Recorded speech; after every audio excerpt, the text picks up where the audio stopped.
नमस्कार दोस्तों। आज जिस कंपनी की मैं चर्चा करने वाला हूँ, उसमें रिटेल निवेशक हो गए या एक आप कह सकते हैं जो बड़े निवेशक हैं, उनको ये स्टॉक काफ़ी ज़्यादा पसंद आता है। एक समय में स्टॉक में बहुत ज़्यादा हाइप थी, लेकिन जब क्वार्टरली 2 के नंबर्स आए दोस्तों, उसके बाद एक बड़ी गिरावट हमको देखने को मिली। एक करंटली स्टॉक एक कंसोलिडेशन फेज़ के ऊपर चल रहा है दोस्तों, और बहुत सारे निवेशक इस बात को जानना चाहते हैं कि यहाँ से वे फॉरवर्ड क्या हो सकता है स्टॉक का? क्या ये जो मौका मिल रहा है आपको, ये खरीदारी का मौका है? क्या जो दिसंबर क्वार्टर है दोस्तों, वहाँ पे रिजल्ट में कुछ अच्छाई होती दिखाई देगी? मैनेजमेंट क्या कहती है? मैनेजमेंट किस प्रकार के फोरकास्ट कर रही है? आने वाले समय में उसकी गाइडेंस क्या है? और देखिए, एमटर टेक्नोलॉजीज़ को जो आप कह सकते हैं थोड़ी-सी प्रीमियम वैल्यूएशन कह लीजिए या कह लीजिए इतना पसंद क्यों है निवेशकों को? क्योंकि ये वो स्टॉक है जिसका आप कह सकते हैं क्लीन एनर्जी कह लीजिए, डिफेंस में कह लीजिए, स्पेस में कह लीजिए और अन्य कुछ बड़े इक्विपमेंट मैन्युफैक्चरिंग में कह लीजिए, हर एक क्षेत्र में आपको इस कंपनी का दखल ज़रूर मिलेगा। और यही कारण है कि निवेशकों को ये बहुत ज़्यादा अच्छी कंपनी लगती है। और अगर मेरी बात मानेंगे, फ्रैंकली मैं बताऊँ आपको, मुझे भी एमटर टेक्नोलॉजीज़ बहुत पसंद है। बीच में कई निवेशकों का ये प्रॉब्लम था, आप कह सकते हैं पब्लिक में एक बहुत सारे कमेंट्स आते थे कि भाई लगातार स्टेक सेल क्यों हो रहा है इस कंपनी में। तो देखिए, अगर आप एमटा टेक्नोलॉजीज में जाएंगे, वहाँ पर अगर आप कह सकते हैं देखेंगे कि भाई प्रमोटर की होल्डिंग तो कम हो रही है, लेकिन देखिए जो टॉप मैनेजमेंट है ना एमटा टेक्नोलॉजीज की, वो इसमें सेलिंग नहीं कर रहा है। मैं आपको बता दूं, अगर आप एमटा टेक्नोलॉजीज में जाके देखेंगे तो जो बड़े ग्रुप्स होते हैं दोस्तों, जो फैमिली जो मैनेजमेंट में जो टॉप मैनेजमेंट वाले हैं, वो स्टेक सेल नहीं कर रहे हैं। हाँ, फैमिली के कुछ मेंबर हैं जो नॉन मैनेजमेंट पोजीशन में हैं, वो इस कंपनी में निवेश ज़रूर कर उसमें अब थोड़ी बिकलॉयली कर रहे थे, ठीक है? लेकिन जो बेच के जो खरीदारी हो रही है, ये मजबूत हाथों में ही स्टॉक जा रहा है, ठीक है? सो वो निवेशक जिस बात को लेकर के कहते हैं कि भाई ये लगातार एफआई क्यों, आप कह सकते हैं जो प्रमोटर क्यों सेल कर रहा है, देखिए प्रमोटर की होल्डिंग जरूर कम हो रही है, लेकिन जो टॉप मैनेजमेंट पोजीशन में है, उन्होंने कोई भी सेलिंग आप कह सकते हैं नहीं की है। जिन्होंने सेलिंग की है, या तो वो फॉर्मर मैनेजमेंट में थे दोस्तों, फॉर्मर डायरेक्टर थे, या आप कह सकते हैं कुछ फैमिली के मेंबर्स थे, जिनका इस बिज़नेस को लेकर एक कोई नहीं है। जिन्हें किसी से गिफ्ट मिला हो या कोई फैमिली से के थ्रू उनको स्टॉक मिला हो, उन्होंने ही स्टॉक में सेलिंग की है। और देखिए, उस सेलिंग को कोई रोक नहीं सकता है। और ये आप इसका ड्रॉबैक कह लें या कुछ भी कहना कह लें, बट ये एक रियलिटी है स्टॉक की, ठीक है? लेकिन हाँ, अच्छी चीज़ ये है कि जो मजबूत हाथ हैं, उसने इस स्टॉक को बेचा है, तो खरीदा मजबूत हाथों ने है। और अब कुछ इश्यूज थे जिस कारण क्वार्टर 2 में नंबर्स में कमी आई, उस पर भी चर्चा करेंगे। तो देखिए, इस वीडियो को हम पिछली बार की तरह जो कैंपस एक्टिवेयर का कंप्लीट एनालिसिस का जो मैं वीडियो लाऊं, आप जाकर के देख सकते हैं। आई बटन में मैं लिंक डाल दूंगा दोस्तों, ठीक है? यहाँ पर भी पहला पार्ट ये जो हम कन्वर्सेशन कर रहे हैं। दूसरा पार्ट क्वार्टर 2 के हाईलाइट्स के ऊपर कि भाई ऑर्डर बुक किस प्रकार की है, कहाँ पे प्लस रहा, कहाँ पे माइनस रहा, थोड़ा फ्यूचर प्रोस्पेक्ट चर्चा करेंगे। तो क्वार्टर 2 के हाईलाइट्स होंगे, और आप कह सकते हैं एक पार्ट और होगा जब हाईलाइट्स फॉर द इन्वेस्टर पे चर्चा करेंगे। तो आप शायद डायरेक्ट जाकर के स्टॉक वीडियो को यहाँ से जाकर के सीधा हाईलाइट्स फॉर द इन्वेस्टर में देख सकते हैं, ताकि आपको कुछ प्रॉब्लम आप कह सकते हैं कुछ इन्फॉर्मेशन मिलेगी, और उसके बाद सीधा कॉन्फ्रेंस कॉल में जा सकते हैं, जो कॉन्फ्रेंस कॉल की हाईलाइट है दोस्तों, ठीक है? तो आपके लिए शॉर्ट और इन्फॉर्मेटिव वीडियो हो जाएगा। बट जो क्वार्टर 2 की हाईलाइट्स चाहते हैं, उनके लिए भी मैंने क्वार्टर 2 की हाईलाइट्स के ऊपर चर्चा की हुई है दोस्तों। तो अब विदाउट वेस्ट टाइम सीधा लेके चलता हूँ सेकंड पार्ट की तरफ दोस्तों। बट अगर आप पहली बार आए हैं, प्लीज़ सब्सक्राइब का बटन दबाएं। आप ऐसा करते हैं, चैनल की ग्रोथ होती है दोस्तों, बहुत मोटिवेशन मिलता है। इसलिए प्लीज़ चैनल को ज़रूर सब्सक्राइब कीजिएगा। और आपका अगर कोई सवाल रहता है दोस्तों, आप किसी स्टॉक में चर्चा चाहते हैं, कोई क्विक आपका सवाल रहता है, तो अब ज्वाइन बटन ओपन है मेरा, वहाँ पर वे प्रायोरिटी वाला ग्रुप को ज्वाइन कर सकते हैं। कोई भी सवाल होंगे, अगर मुझे लगता है मैं उसके जवाब दे सकता हूँ, उसी कमेंट बॉक्स में दे दूंगा। और अगर लगेगा कि भाई ने एक एनालिसिस का वीडियो बनाना चाहिए, तो मैं एक उस स्टॉक के ऊपर एक एनालिसिस का वीडियो ला के ज़रूर दूंगा। तो अब सीधा चलते हैं वीडियो के सेकंड पार्ट की तरफ। तो दोस्तों, सबसे पहले चलते हैं और चर्चा ये करते हैं कि कौन से सेगमेंट से कितना प्रतिशत रेवेन्यू ये कंपनी जनरेट करती है। क्योंकि अक्सर ये चर्चा तो होती है कि भैया एमटा टेक्नोलॉजी सभी क्षेत्रों में है, लेकिन कौन से क्षेत्र में कितना पैसा रेवेन्यू जनरेट करती है, ये कई निवेशकों को पता नहीं रहता। तो देखिए, सबसे पहले देखते हैं, तो भाई साहब न्यूक्लियर सेगमेंट, ठीक है?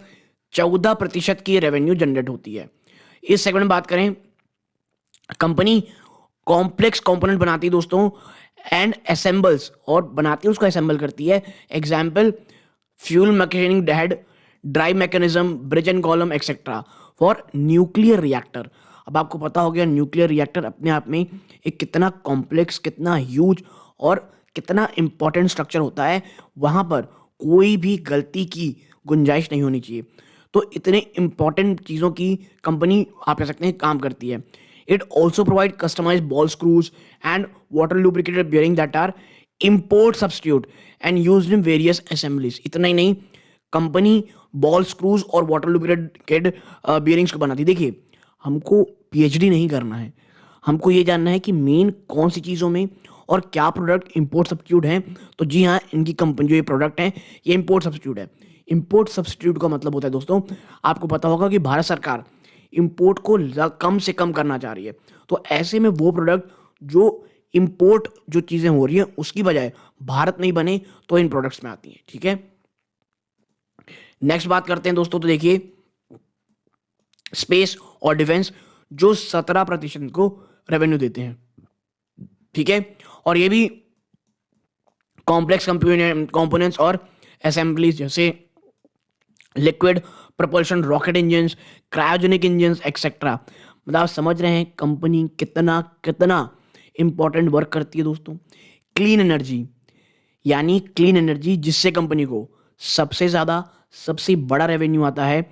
और जिस तरह से चर्चा चल रही है भैया क्लीन एनर्जी को लेकर के बातें चल रही हैं, खास करके hydrogen based clean energy, MTAR technology से एक बहुत बहुत बड़ा इसका कह सकते हैं आपको फायदा इस कंपनी को होता दिखाई दे सकता है। 63% रेवेन्यूज का कंपनी आती है। और manufacturing power units, specifically hot boxes and supplied prototypes, hydrogen boxes and electrostator. बात करें प्रोडक्ट एंड रेवेन्यू से तो कंपनी लगभग 6% की आती है भैया ये चीज़ें। अब बात कर लेते हैं भैया ज्योग्राफी।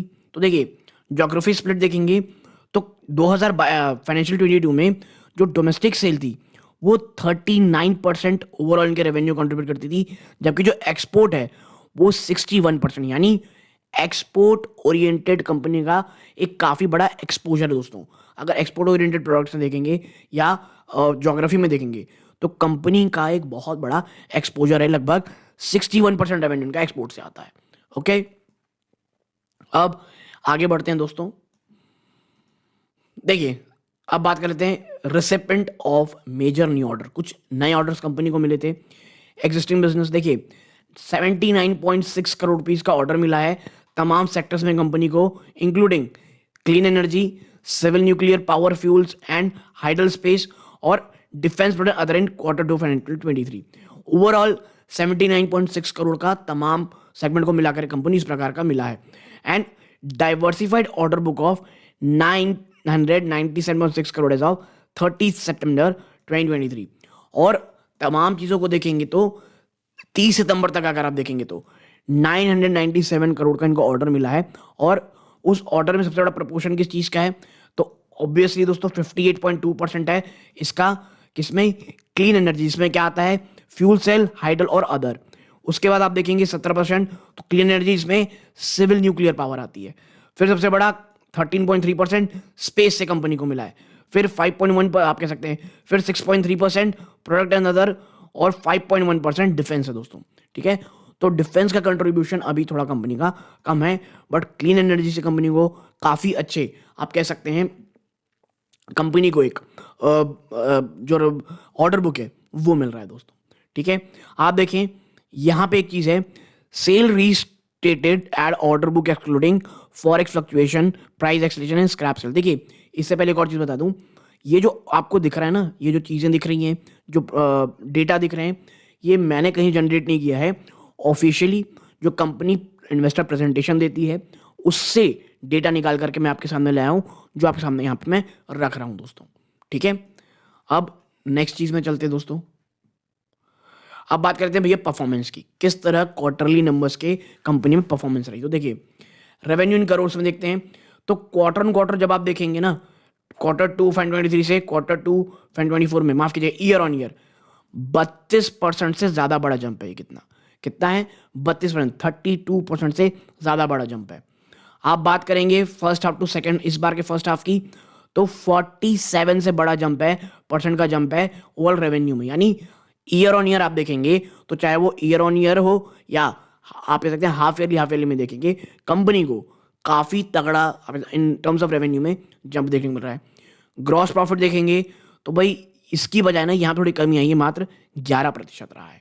ठीक है, और फर्स्ट हाफ से सेकंड हाफ, फर्स्ट हाफ पिछले साल के फर्स्ट हाफ को इस साल के फर्स्ट हाफ से कंपेयर करेंगे तो 22% का आपको जंप दिखेगा। ओके, हम अब थोड़ा नीचे चलते हैं और दो अन्य डेटा हैं भैया, वो क्या है तो देखिए वो है पैट, माफ कीजिए एबिटा। ठीक है, तो एबिटा में मात्र 3% का जंप है और साल दर साल में 18% का। पैट यानी प्रॉफिट आफ्टर टैक्स में देखेंगे तो इस बार 17% की गिरावट ईयर ऑन ईयर। जी हाँ, 17% गिरावट है ईयर ऑन ईयर, क्योंकि यहाँ पे चीज़ें मात्र ये हैं दोस्तों, आपका जो ईयर ऑन ईयर जो एबिटा बढ़ा है वो तो मात्र 3% बढ़ा है, और आप यहाँ पे देखेंगे ना तो लगभग फ्लैट दिखेगा आपको।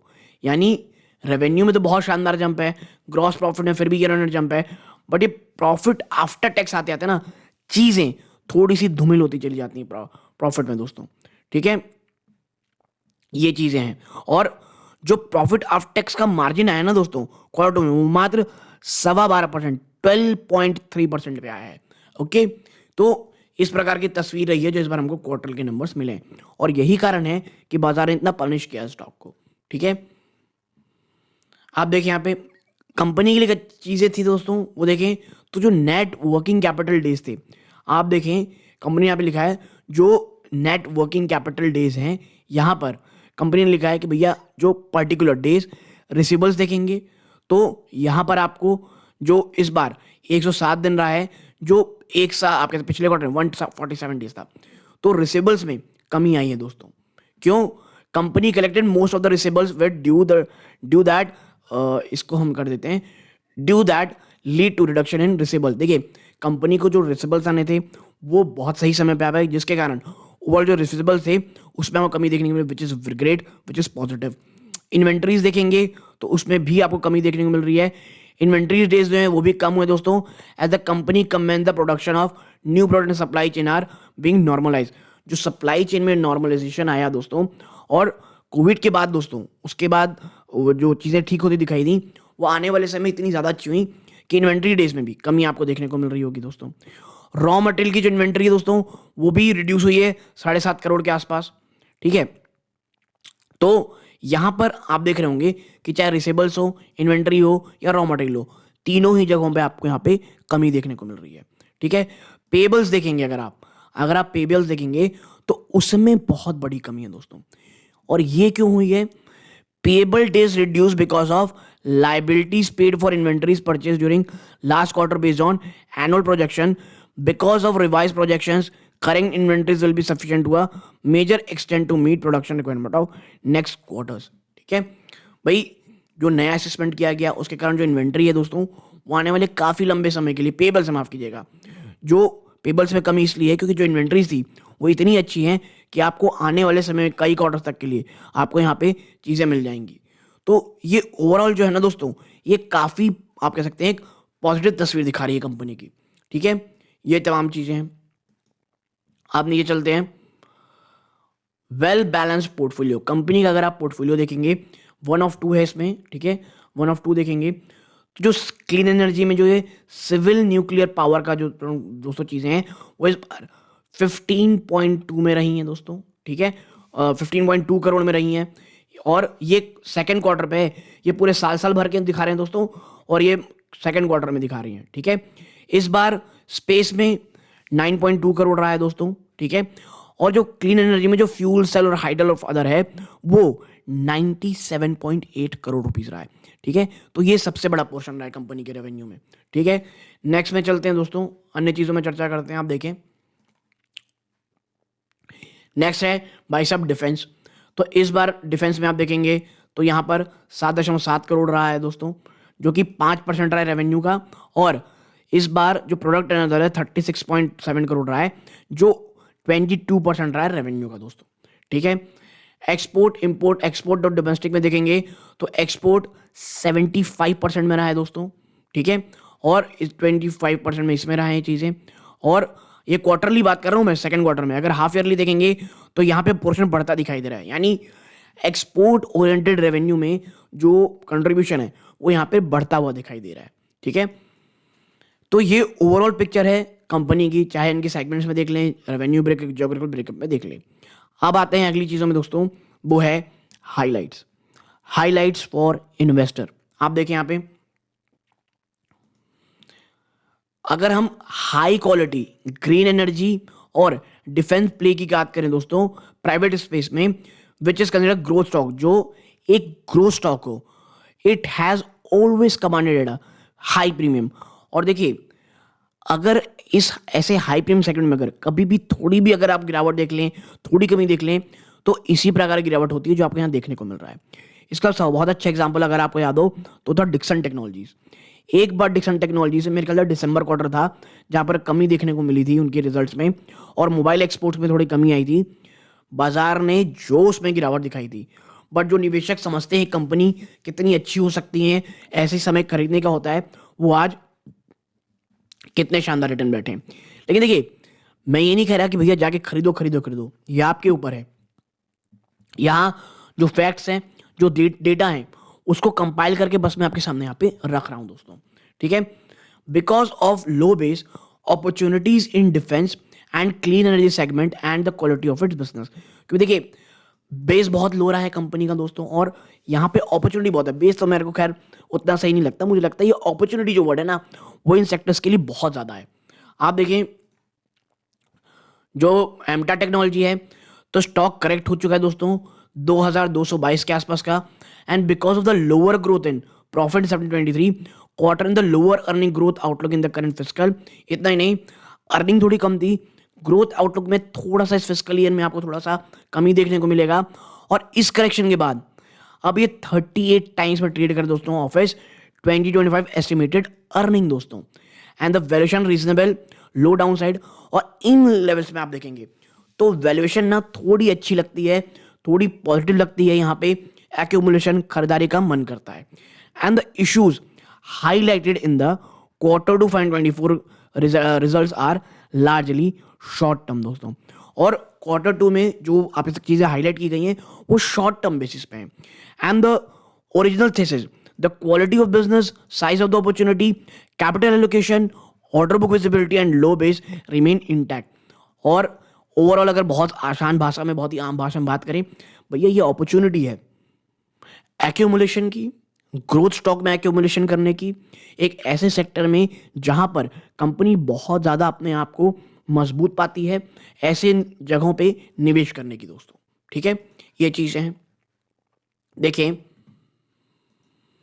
During the quarter that ended in September 23 company ने 32% का ईयर ऑन रिपोर्ट किया था, जो हमने बात की रेवेन्यू का। बट यहां पे जो मिस्ड हुआ ना, जो एक गिरावट आपको एमटा टेक्नोलॉजी देखने को मिली, वो ये था because it mix the expected growth because of the declining revenue in clean energy segment. देखिए, अगर आपको एक प्रीमियम वैल्यूएशन मिल रहा है तो आपके रिजल्ट से कुछ एक्सपेक्टेशन होती है। इस बार एक्सपेक्टेशन में खरा इसलिए नहीं उतरा क्योंकि जो क्लीन एनर्जी के बिजनेस थे वहां से रेवेन्यू में आपको कमी देखने को मिली।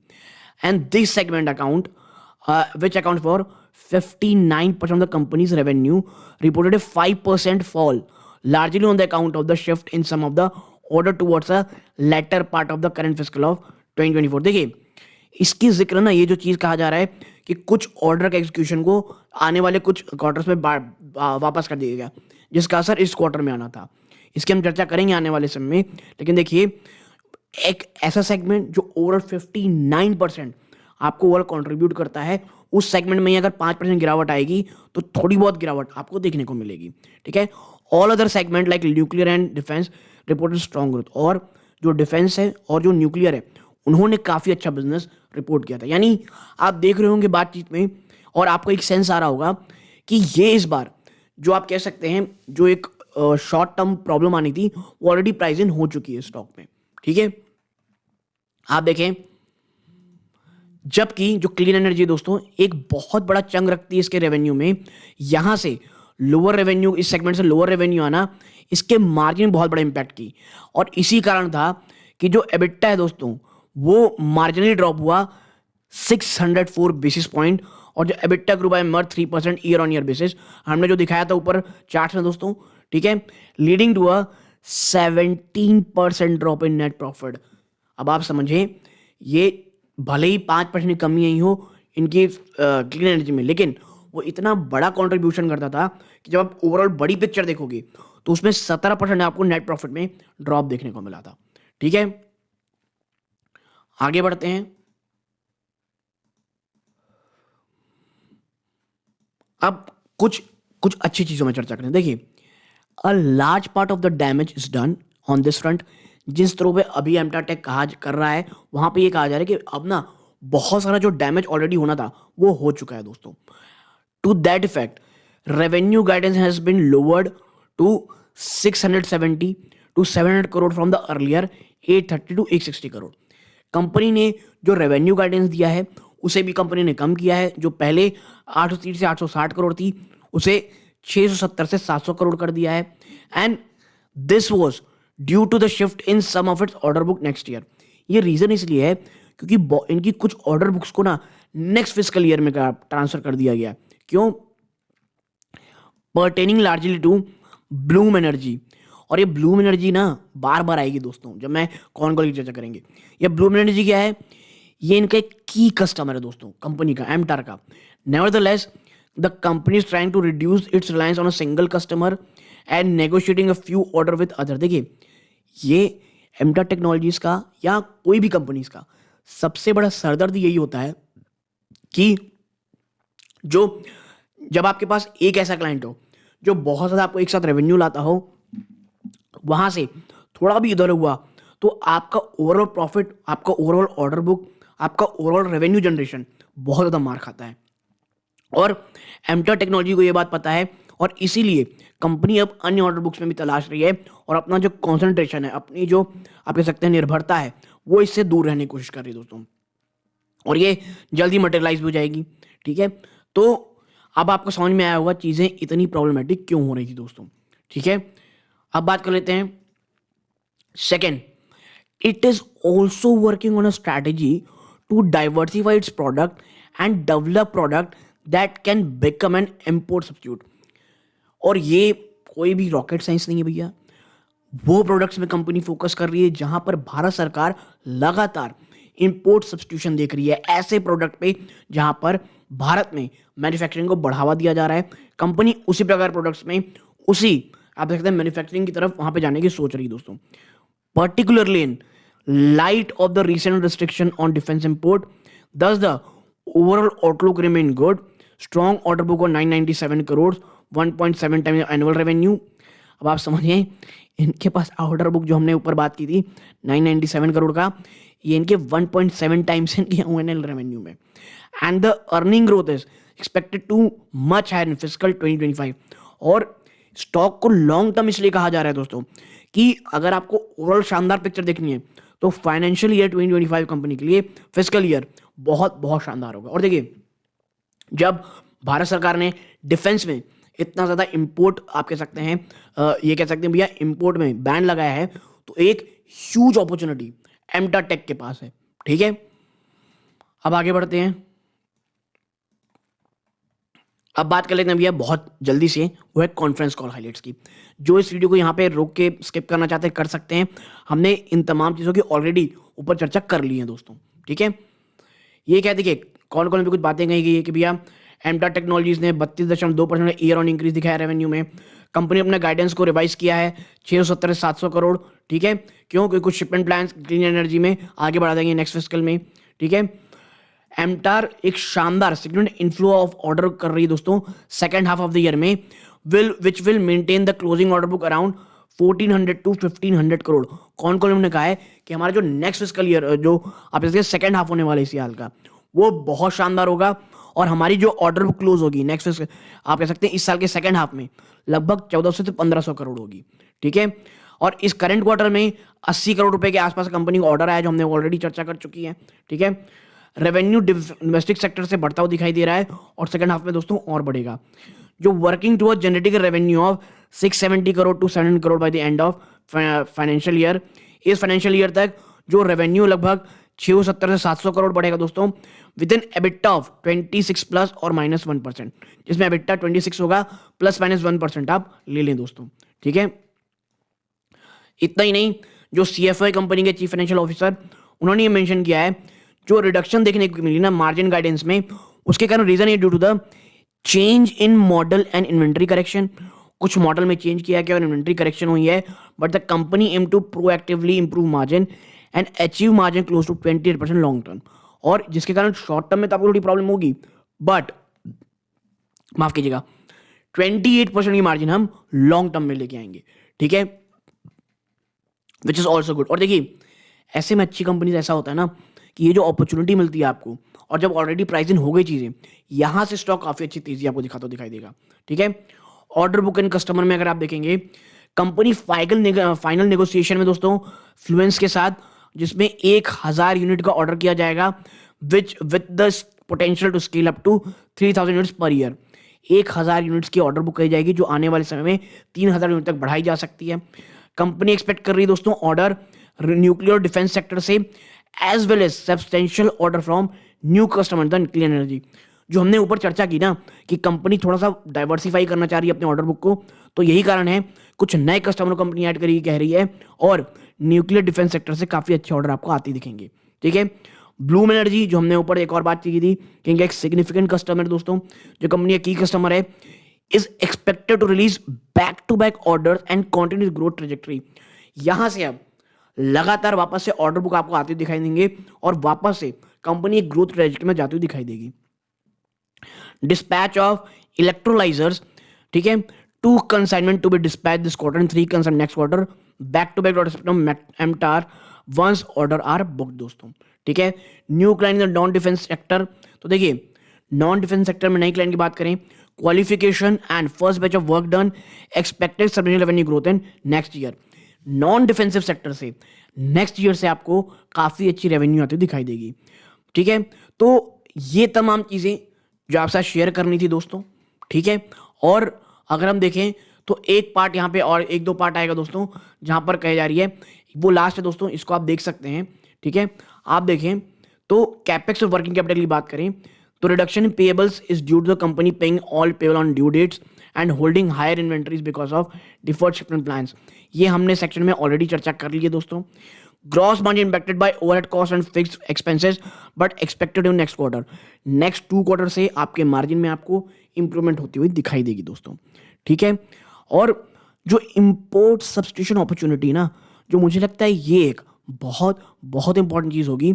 Working on water lubricated bearing, specialised ball screw और इलेक्ट्रोकेमिकल ऑक्टोएटर्स और roller screw which have been tested and proven awaiting certification. ये जो import substitution activities, import substituted products हैं, इनकी टेस्टिंग हो चुकी है और टेस्ट एंड प्रूवन है, बस इसका अब सर्टिफिकेशन का इंतजार है। इसके सर्टिफिकेशन मिल जाएगी, then they are good to go. तो आप देखें तो ओवरऑल जो भी चीज़ें थी हमने इसमें कवर कर ली हैं। आपके कोई सवाल हो प्लीज़ कमेंट बॉक्स में बताइएगा। इस पूरे वीडियो को प्लीज़ एजुकेशन पर्पस की तरह लें।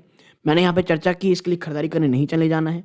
डिस्क्लोजर मैं आपको दे दूँ, मैं या मेरी फैमिली मेम्बर एमटा टेक में इन्वेस्टेड हो सकते हैं, और वो करेक्शन के बाद हमने इन्वेस्टमेंट हुई है, ठीक है। करेक्शन से पहले एमटार में मेरी कोई भी पोजीशन नहीं थी, और यहाँ से आराम से एक्यूमुलेट करेंगे। कोई भी गिरती है दिसंबर क्वार्टर में, कहता हूँ अगर खराब नंबर्स आ भी गए तो भी एमटार टेक्नोलॉजीज में विजन 2025 का रखें। एक काफ़ी अच्छे रिटर्न आपको ये कंपनी देती हुई दिखाई देगी दोस्तों। यहाँ तक जुड़े रहे, अपना कीमती समय दिया है, इस बात का बहुत बहुत धन्यवाद दोस्तों। ये इस वीडियो का अंत है। जय हिंद दोस्तों।